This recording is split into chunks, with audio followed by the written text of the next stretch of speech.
Hi, Grandma here reading Dave at Night, chapter 34. In chapter 33, Dave was supposed to meet Sally at the tree, but when he got there, Sally wasn't there, and then a chauffeur pulled up from Mrs. Packer and invited Dave for dinner. Dave, Mrs. Packer stood and came toward me. I'm so glad you could make it. She took me to the chair next to Sally. A colored man I hadn't noticed came from somewhere and pulled my chair out. A butler? A real butler? Mama? Irma Lee said. Yes, baby child? Nothing. She looked down at her lap. She hadn't smiled at me once. So, boy chick, here we are with the leisure class again. We're ready for dinner now, George, Mrs. Packer told the butler. He disappeared into the kitchen. Mrs. Packer turned to me. What are you studying in school, Dave? I wasn't studying anything. I was trying not to listen to Mr. Cluck's belly aching. Geography. We're supposed to learn the states and what their capitals are. Oh, baby girl knows all that, don't you, honey? Irma Lee looked at Mrs. Packer quick and hard and then went back to staring at her lap. A maid came in and brought a steaming bowl of soup in front of each of us. Nobody said anything. The only sounds were the click of the maid's heels and the clink when she put the soup bowl on top of our plates. I picked up my soup spoon. It weighed a pound. Real silver. Irma Lee lifted her head and looked at me. She was almost crying. I wish I knew what was wrong. Do you like terrapin soup, Dave? Mrs. Packer asked. The parrot squawked, "Es, Kinder." That is German, or in this case Yiddish, for eat, children. I tasted it and nodded.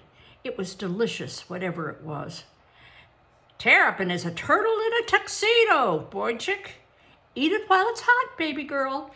Irma Lee put her spoon in the soup and stirred it a little. The maid came back to whisk away our soup bowls. Did you like the band Saturday night, Sally? Mrs. Packer said. There's no jazz music I don't like. The maid was back with plates of salad. Have you heard Fletcher Henderson's band yet? Once, boy chick and I stomped at the Savoy. They went on talking about jazz. The salad plates were taken away, and the main dish arrived. Lamb chops, roasted potatoes, peas and carrots. I ate everything. Irma Lee ate nothing, but she moved her food around, especially when her mama looked at her. Now they were talking about Germany joining the League of Nations. Dessert came. Apple pie with raisins in it. Coffee for Sally and Mrs. Packer. Irma Lee looked at me, mouthed some words. I shrugged to show I didn't understand, and she tried again. At least she didn't seem mad at me, but I still didn't understand. We can take our coffee in the library. Mrs. Packer stood up. Sally grunted as he stood too. By me, that's where I always have it. I hung back so I could walk next to Irma Lee. Hi, I whispered. Sorry, she touched my arm. I didn't mean. Her eyes filled up. I was careful. I didn't understand. We were in the library, the room with all the books, naturally. The green chair is very comfortable, Mrs. Packer told Sally. He sank into it. I won't be able to get up. Mrs. Packer sat on a dark red sofa. She patted the pillow next to her. Baby girl. Irma Lee sat on a flowered chair across from Sally. She was tiny in it, and she patted the space next to herself exactly the way her mama had. I sat in the chair with her. Our knees touched. Dave, Mrs. Packer said, baby child thinks I'm being cruel, but you are. Dave needs. Baby child, listen to me. Dave doesn't need. Stop calling me that, Mrs. Packer said. I went out this afternoon to visit a friend. She turned to Sally. I couldn't take baby girl Irma Lee because Augusta isn't well, and I didn't want baby Irma Lee to catch a germ. More coffee? Sally shook his head. No, thank you. But the doctor was there, so I came home. I called baby girl, but she didn't answer. So I hunted for her, and I found her in the basement. I began to get it. Next to me, Irma Lee shifted. I turned, and she was crying. Honey, Mrs. Packer said to her, you didn't do a thing wrong. You were a good and true friend. Dave, you should have seen the things baby girl had down there waiting for you. Cushions from an old sofa, 5 pillows at least, papers and crayons, and Mama, stop.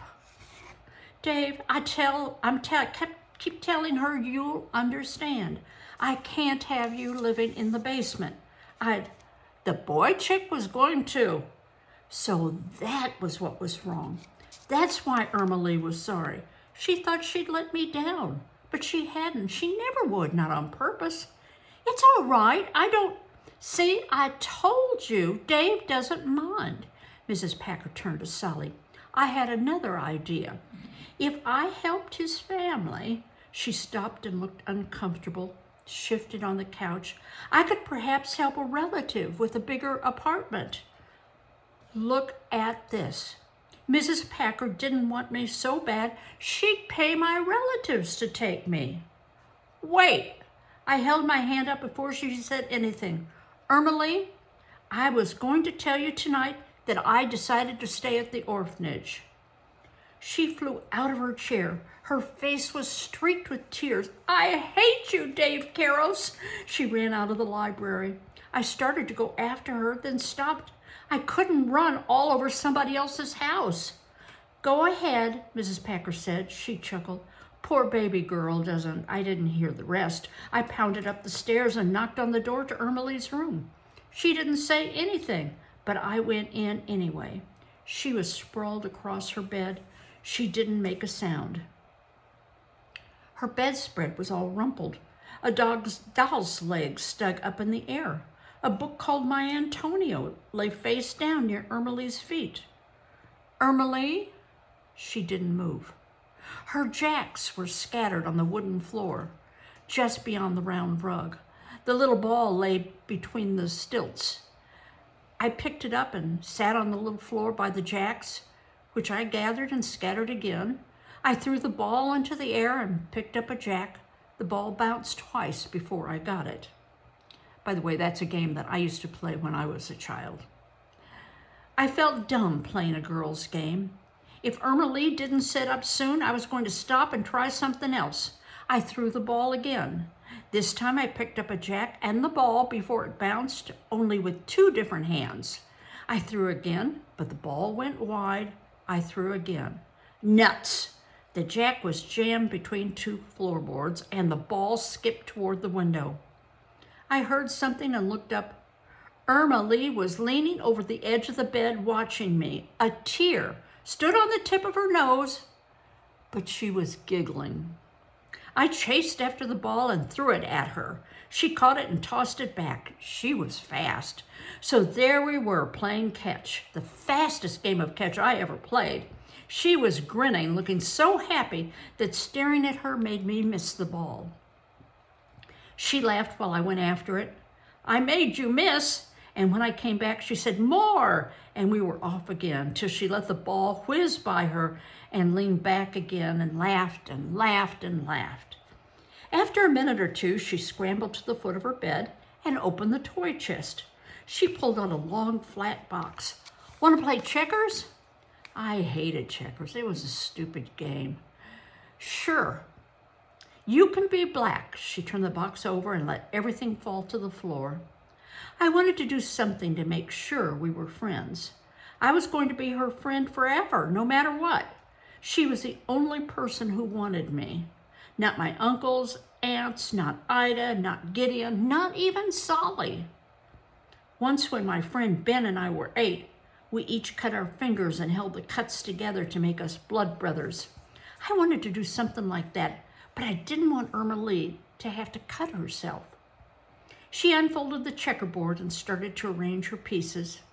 She spat into my hand. Spit in my hand, I said. She looked up in surprise, but did it. No questions asked. Give me your hand. I took her right hand and rubbed the palm against my palm. Now we can't stop being friends ever. She rubbed her palms together and then took my other hand and rubbed our spit into it. Double. She was exactly perfect. I laid out my checker pieces and moved one forward. I know how to get into Mr. Doom's office. Tomorrow The door opened and Sally and Mrs. Packer came in. Baby girl, we just started playing, Mama. Boy chick, it's past Bandit's bedtime. We should tell for you your fortune, the parrot squawked. It was 4 a.m. The chauffeur was waiting outside. I told him where to drop me off on 136th Street by the tree with the rope. Then I sat in the back with Sally and Bandit. The back was almost as good as the front, with the heater under the seat to keep us warm, the thick carpet and the roses, real live roses, in little vases next to the door hinges. On the wall near my head was a compartment, and one just like it next to Sally. I opened the one on my side. Look! A jar of assorted nuts, 2 glasses, a bottle of liquor, and chocolates wrapped in silver paper. Sally opened the one next to him. Lipstick, powder, perfume, a book of fairy tales, and a clown hand puppet. The car stopped at the oak tree. The chauffeur opened my door and Sally got out with me. Don't break your neck, boy chick.